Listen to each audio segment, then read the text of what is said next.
Tapi dalam kisah ini yang ditanya oleh sahabat bukan tentang amalan, tapi ditanya tentang golongan manusianya.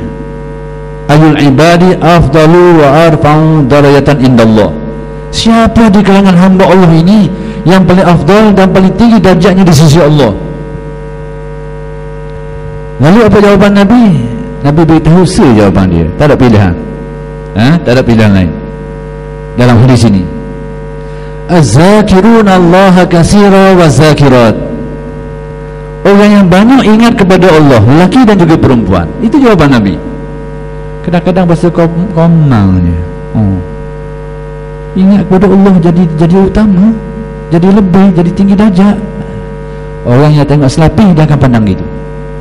Tapi orang yang tengok 3-4 lapis dia akan nampak kelebihan ini. Itu yang saya nak ceritakan ini, nak terangkan ini. Ini sebagai dasar sebelum saya huraikan tentang kalam hikmah ini, supaya faham kenyataan ini dulu. Macam kita juga atau tidak uti, kita ambil pelak stokor tu kan besar sangat, suku kilo pun dah sampai pelak. Wi ke budak-budak tak ada harga, dia buat mengecung. Dia buat lepong bunyi ngecung yang bulan Ramadan ni bunyi ada mana gini ni. Dia reka tak sekarang, dia buat ngecung dia dah pelak kereta tu. Tak ada harga, teruk gitu je. Tapi bagi mekanik ini alat penting. Tak ada orang soto ni kereta lah 3000 cc ke 4000 cc ke, tuang tu kena tolak kereta tu kalau ada ni stokor ni. Ia penting bagi orang yang tahu nilainya. Yang tak ada tahu nilai ke budak-budak dia. Ini serupa juga ni dalam bab ini. Saya nak mukadimahkan itu supaya orang faham kedudukan ini dengan sandaran syaraknya. Jadi Nabi beritahu itu, az-zakirun Allah katsira wa zakirat. Orang yang banyak ingat kepada Allah. Kenapa? Ingat hati kepada Allah, dia akan mencetuskan pelbagai perkara yang akan menggerakkan seseorang ke arah amal-amal yang akan dilakukan nanti. Dia sebagai penggerak, pencetus. Jadi itu kalau kita lihat kepada hadis-hadis. Adapun kalam ahli sufi, ini memang sudah tentu. Memang mereka sepakat menyatakan kelebihan zikir ini. Pandangan yang dikemukakan oleh tokoh-tokoh ahli sufi adalah sepakat dalam perkara ini. Al-Imam Al-Qushairi yang mewakili mereka itu, wakil. Saya sebut salah seorang yang sebagai wakil kepada pendapat-pendapat ulama ahli tasawuf, Al-Imam Al-Qushairi. Imam ini dalam aliran, dalam keilmuan tasawuf merupakan salah seorang penulis dan menjadi tempat rujuk ahli tasawuf lah. Dia bukan saja alim di dalam ilmu tasawufnya, alim juga dalam bidang tafsir, dan bidang tarikh dan beberapa bidang ilmu lain lagi. Ini imam-imam ini mendahului Al-Ghazali sebelum itu lagi.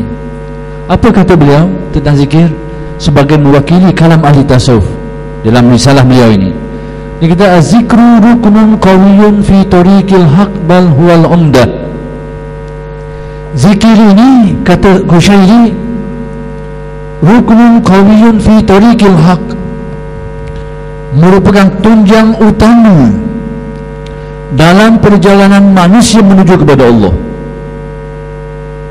Tunjang utama, tiang seri, bal huwal umdah, tiang seri, tiang yang paling penting sekali dalam sebuah rumah tu, nunggu dia tu, kata Qushairi. Zikir itulah.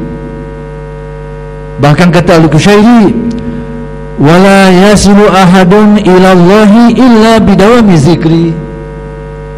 Bahkan seseorang itu tidak akan sampai kepada Allah dalam erti kata menurut faham ahli tasawuf, istilah ahli tasawuf, siapa ada siapa ni. Karena perkataan siapa ada siapa biasanya yang banyak bicara tentang perkara ni ahli tasawuf.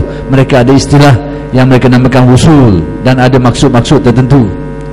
Jadi kata Qushairi, seseorang itu tidak akan mencapai maksud ini, iaitu mencapai maksud sampai hatinya kepada Allah, kecuali dengan selalu berzikir, ingat kepada Allah.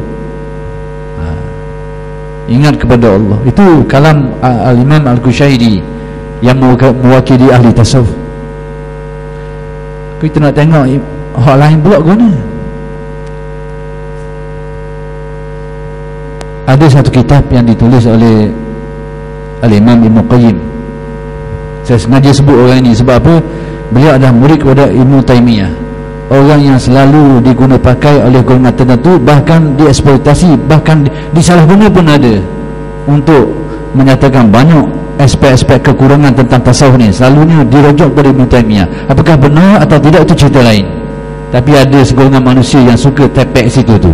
Kadang-kadang dia kata tak betul pun ada juga, tapi select situ, tetap dia select.